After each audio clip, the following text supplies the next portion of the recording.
September 2025 was filled with games, and I look back and rate the ones I played while giving mentions to the ones I haven't, either them not being my type of game or simply because I had not enough time. With this out of the way, let's begin. Hell Is Us was released on September 4th. At the center of the story is Remy, a man who has spent his life trying to find his way back to Hydeia, his native land from which his parents smuggled him as a child to save him from yet another conflict that have long placed the country under brutal quarantine, making returning in itself an almost impossible mission. But when he finally succeeds, he is greeted by sight of country on the verge of self-destruction, a new religious civil war engulfs cities and people, and everything is further complicated by appearance of strange creatures resistant to all conventional weapons. What significantly shapes the way you approach the story is the game's firm decision never to lead you by the hand. Aside from handy compass, there are no maps, indicators or icons to tell you where to go or what exactly to do. All you have at your disposal is rough idea and occasional entry in information log. When exploring and wandering through Hell Is Us, there are generally two main activities: solving puzzles and fighting. Although a significant part of puzzles are optional, mechanically they are not overly demanding, and most are designed well enough to require brain strain, but rarely to the point of frustrating you.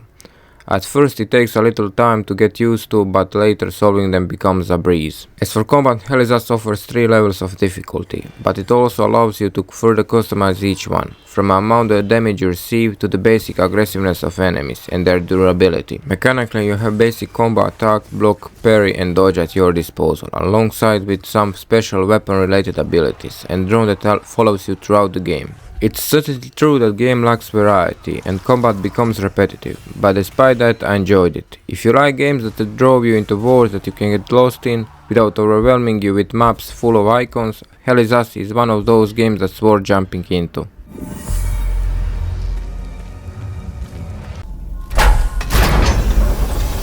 Chronos: The New Dawn has a very interesting story. At the very beginning you don't have much information. You only know that the protagonist, the Traveler, is a member of an organization called The Collective, and that her mission is to travel back in time to find a way to save the world from pandemic that destroyed it. Some time has already passed since the world collapsed, and the remaining people are desperate. They find a way to salvation through traveling back in time and assimilating the minds of certain important people. But that process of course kills them on spot. Story does a great job of setting up mystery and gradually revealing its layers. Not everything will be revealed to you, but you will be clear about who you are and what you do, even though the truth may not be pretty in the end. Chronos: The New Dawn is a slow, brutal game. Resources are extremely limited and so is inventory capacity. You'll often find yourself returning to safe rooms to switch things around because you simply don't have enough space. Movement is very slow, and there is no option to dodge. Avoiding enemy attacks depends entirely on character's positioning. Fortunately, combat arenas have a handful of physical obstacles that you can take advantage of. Levels are mostly linear, but there are always few dead ends where you can find additional ammo and gear. Although Chronos is a fairly slow game, it does a great job of spacing out battles, movement of quiet exploration and story events. I was never sure what was around the corner, so I was almost always on edge, and I constantly wanted to explore for ammo and resources for crafting. Enemies are quite imaginative in appearance, but variety is somewhat lacking. You will fight mostly the same 4 to 5 enemies throughout the game. However, there is one thing that makes them interesting. If you kill one monster, the others will be able to merge with its corpse and become stronger in process. You can burn corpses to prevent this, but in process you'll use fire grenades that you can use to stun a group of enemies, so smart usage of them is advisable. Chronos: The New Game won't be a game for everyone. Some players will be bothered by lack of ammunition, slow movement, backtracking or the sheer difficulty of the game. This is not Souls-like, but the difficulty is fixed, and the game demands a lot from the player. Chronos is just right for the players looking for this kind of old school survival horror experience. Result of such strict design is a game where every fight is tense, every bullet is important, and every death is a result of bad decisions.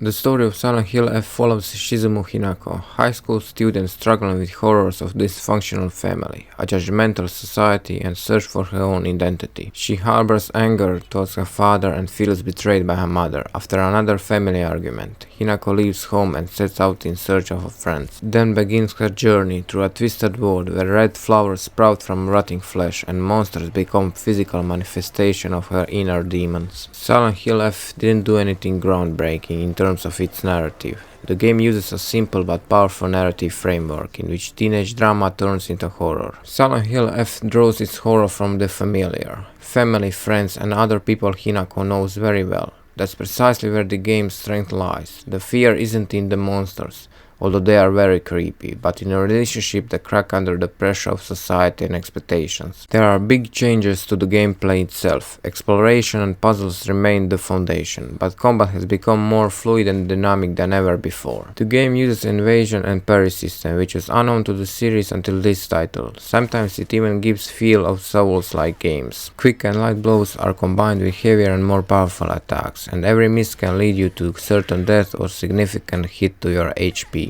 This durability system forces you to think carefully about when and how much you will lose certain weapon, while shrines and memory introduce additional layer of depth to the gameplay. Namely, after mentioned serve as upgrades and can be very useful. Puzzles are varied from finding codes and objects to unlocking mechanisms to proceed with the story. Silent Hill F is a successful return to the series. Game is visually spectacular, thematically deep, narratively layered and brings freshness to the gameplay.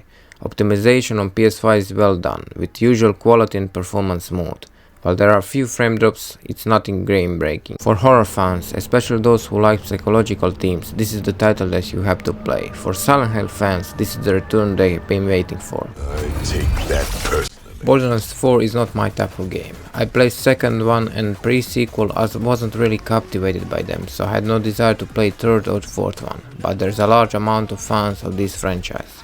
And alongside Silent Hill F is the biggest release of this month. Borderlands 4 is set on a new planet, Kairos, with 4 new Vault Hunters and a new seamless open world. Initial reception was mixed, with critics generally giving favorable reviews, but players reported significant technical issues like performance problems, memory leaks on consoles and crashes at launch, which developers are actively patching up.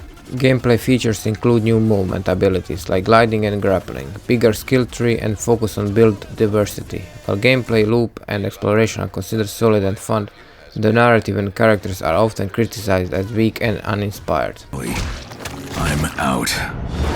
I really wanted to play this one, but it wasn't released physically, so I'm in no hurry to play it, as of yet, but will do eventually. I liked both of the previous games, so I have no doubts I will enjoy it. Dying Light the Beast initially meant as a DLC for Dying Light 2, but later turned into a full standalone game that follows Kyle Crane, protagonist from the first game. Reception from Dying Light the Beast is mostly positive, around 8.5 from user score and ranging from 75 to 80 with critics, praising its survival horror focus, improved combat best in the series, excellent traversal and tighter pacing compared to Dying Light 2. Though some noted the plot was generic and the game was relatively short.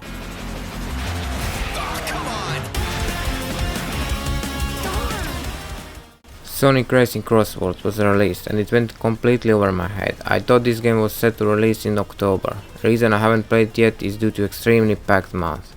But eventually I will play it once my schedule is somewhat clear. The reception for Sonic Racing Crossworld has been highly positive, with many critics and players calling it one of the best kart racers in Sonic series and a strong competitor in genre overall.